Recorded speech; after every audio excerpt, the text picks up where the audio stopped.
Hello, good people, and welcome back to Impact of Taxes, Part 2 in Unit 3. So, first of all, let's talk about taxes. Are they enough? The short answer is no, they're not at the federal level, okay? So, we got to talk about government spending first. Congress, all right, the United States Congress, or the people who make laws for the entire country, there are 535 of them total. There's 100 in the Senate, and there's 435 in the House, so we add them together, and that's Congress, all right? Because remember, Congress is both houses put together. They receive the power to tax through the United States Constitution in Article 1. If you're like, what is the Constitution? Hello, it is our governing document. This is the one piece of paper that shows how to set up our government. Okay, so when Congress makes a federal budget, they have some things to consider. Okay, and here's how it sort of looks. Now, if your expenditures or things you're spending money on are bigger than your revenue, if you are spending more than you're making, you wind up in what's called a deficit. And now, if you do that a whole bunch of times, the sum of all your deficits is called debt. All right. Now, a surplus, which has only happened 22 times in the whole 200 and some odd years of the United States history, less than 10% of the years that we have been around as a country have we done this. Okay. A surplus means that you made more money than you spent. And if it has only happened 22 times out of the 200 and some odd years we've been a nation, we in troubles, okay, and we in a lot of debt. All right, so Article 1, Section 7 of the United States Constitution says, all bills for raising revenue, aka taxes, shall originate in the United States House of Representatives. Okay, so this is the bigger house. This is the one that's got 435 people in it. It's based on population. If you paid attention in civics, you're like, yes, great compromise. But the Senate may propose or concur or agree with amendments as on other bills. Okay, so the Senate can propose it, but the House has to pass it first. All right, now, if you're like, what does this even mean? What is the House? If you forgot from civics, just a little baby tiny civics lesson. This is the Capitol building, okay? This is where the legislative or lawmaking branch meets, okay? And this is where the money stuff comes from. It comes from the left side. House meets over here, Senate meets on the right side. And when the little flag is on the flagpole, that means they're inside and in session. All right, so what do they actually spend money on? Okay, well, they have, first and foremost, the bills that they absolutely must pay, and this is called mandatory spending. They must have money for these things. These bills have got to be paid no matter what is happening, even if the earth is crashing down and Thanos is coming to kill us all. Okay, mandatory spending has to happen. Okay, for example, Social Security, interest on our national debt, and Medicare. These two things sound awfully familiar, Miss Hurst. I wonder where they have come from. These two are these particular type of taxes, and I hope you remember because there's a question coming up. If you said FICA or payroll taxes, you'd be correct. Give yourself a high five, okay? So these two things, your social safety net for old people and your insurance for old people, they have absolutely got to be taken care of. And these are examples. These are not the only things that happen, okay? All right, so now there are also bills that we spend money on that we don't necessarily have to by law, okay? We have some wiggle room. We don't have to spend money on this, but we choose to consistently spend money on this. We do not have to spend money on national defense. We don't have to, but we spend a lot of cash on it, all right? Education, all right, typically that is what's called a reserve power, and it's given to the states instead of the federal government. Transportation, so like making sure your highways don't have potholes in them and stuff like that. All right, housing, so like Section 8 for people who are not able to afford rent because rent is very high, okay, etc. Here's how this looks. Okay, so our federal budget, all right, the stuff we have coming in, okay, or revenues, all right, is $3.5 trillion. What we have spent money on is $4.4 trillion. We are $1 trillion in debt, literally just from 2019. All right, in total, the United States government is a lot in debt. We'll get into that in just a second. Okay, so mandatory is all this dark blue stuff. So like Medicaid, Medicare, Social Security, and some other stuff. So like unemployment, military retirement, some part of veterans benefits, earned income tax credits, like your standard deduction. Let's see. SNAP, so food stamps, other mandatory stuff. Let's see.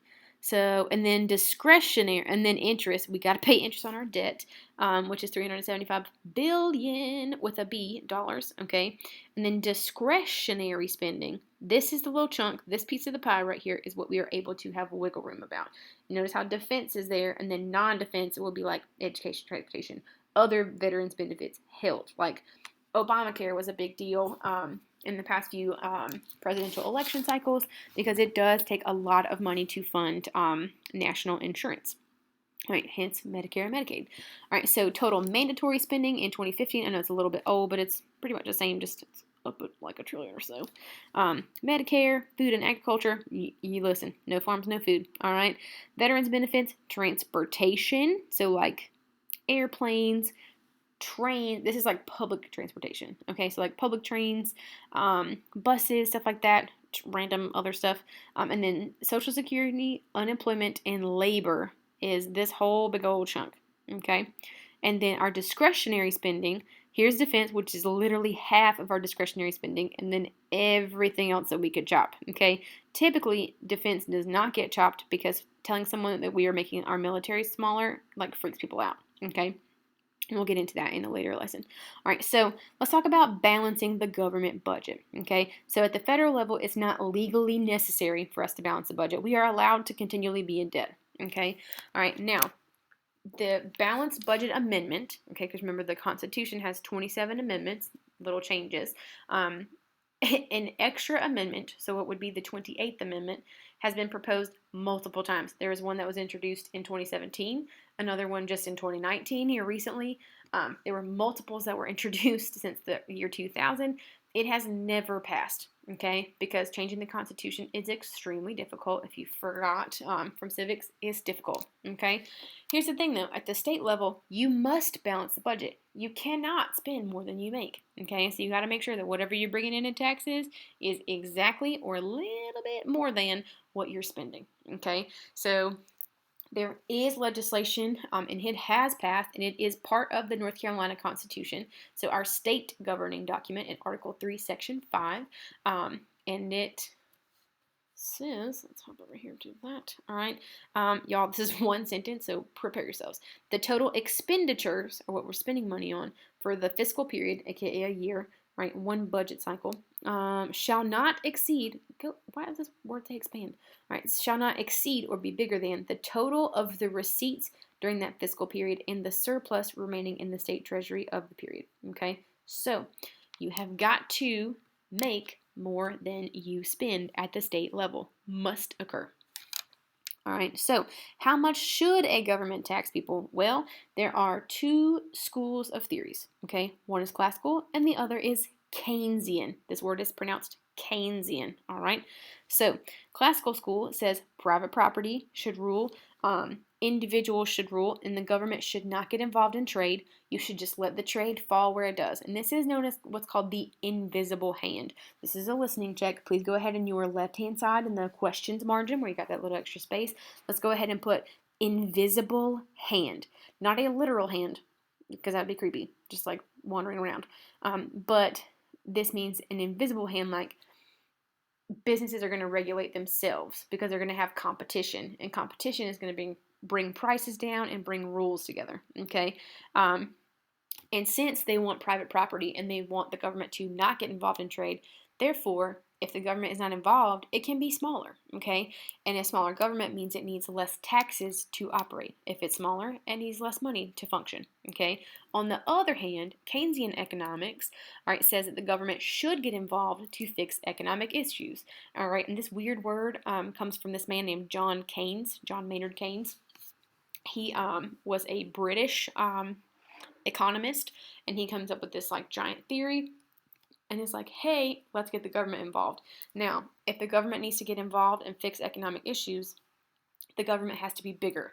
In order to fund bigger government, you have to have more taxes, okay? And so a larger government needs more taxes to operate. So it really just depends on what school you subscribe to. Now, typically speaking, this also overlaps with our current political parties. So typically speaking, the Republican Party, also known as the GOP, typically supports classical economics and private property and smaller government and therefore less taxes. And the Democratic Party currently is the opposite. So they would like government to be a little larger, would like government to be more involved in trade and business, and therefore a larger government needs more taxes to operate.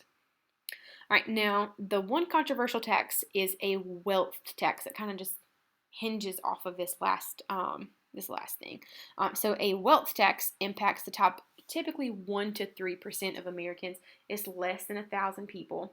Okay, so the issue here is that people are saying that you are being penalized for being wealthy, but the goal is more equal distribution of wealth. There have been a lot of presidential candidates who have spoken about this wealth tax. Specifically, Bernie Sanders and Elizabeth Warren have discussed this particular wealth tax. So whether or not that occurs, we'll see, but it has been kicked around and talked about in Congress. So, for example, let's talk about this guy. So, this man is Jeff Bezos. He's in charge of Amazon. Okay, he is the CEO or the Chief Executive Officer. So, he is the person who runs Amazon. All right. Now, Jeff Bezos is the richest man on the planet. Okay, he is worth billions of dollars. He is literally worth more than the entire country of Morocco. Okay. That's that. He is more rich than the Queen of England and her whole family put together. He is like $88 billion more rich than she is. So this individual paid $0 in personal income taxes last year. I, a lowly teacher from Eastern North Carolina, paid more money to the United States government than Jeff Bezos, the richest man on the planet, did in taxes last year. So with a wealth tax, typically what presidential candidates are saying is that people who are super rich like Jeff Bezos don't actually have to pay income taxes because a lot of what they earn in income they give back in charitable donations. Okay, so he earns in 1 second what I earn in a month. All right, so that's that. In order to tax wealth, it is typically only taxed after your first $10 million slash $100 million, depending on which presidential candidate you're talking about. So they are trying to make sure that, their goal, not that it's going to occur, but their goal is to make sure that the unequal distribution of wealth is a little more equal. So people are paying their part. All right, now Lordy, how can taxes help you? Yes, you can get a whole tax break that can assist you. So some benefits for giving. You can get a tax break from donations to charities or nonprofits. Okay, and this is known as philanthropy. Okay, so you giving to good things. Phil means like love or heart. Okay, so $2,500 or more in giving equals a write-off. You get to slice $2,500 right off the top of your taxes. Okay, usually upper middle class and upper classes are able to do this because they typically make more money than the lower classes. Hence, classes. All right. How do they impact you long term? Well, let's talk about right now first. You pay federal income taxes, for example, highways without potholes. So, for example, if you hop on 85 North, right, you can get on 85 right outside of Greenville, and you can take it all the way up through, or I should say 95. You can take 95 all the way up to Philadelphia if you want. You can take it all the way into New York City if you like to.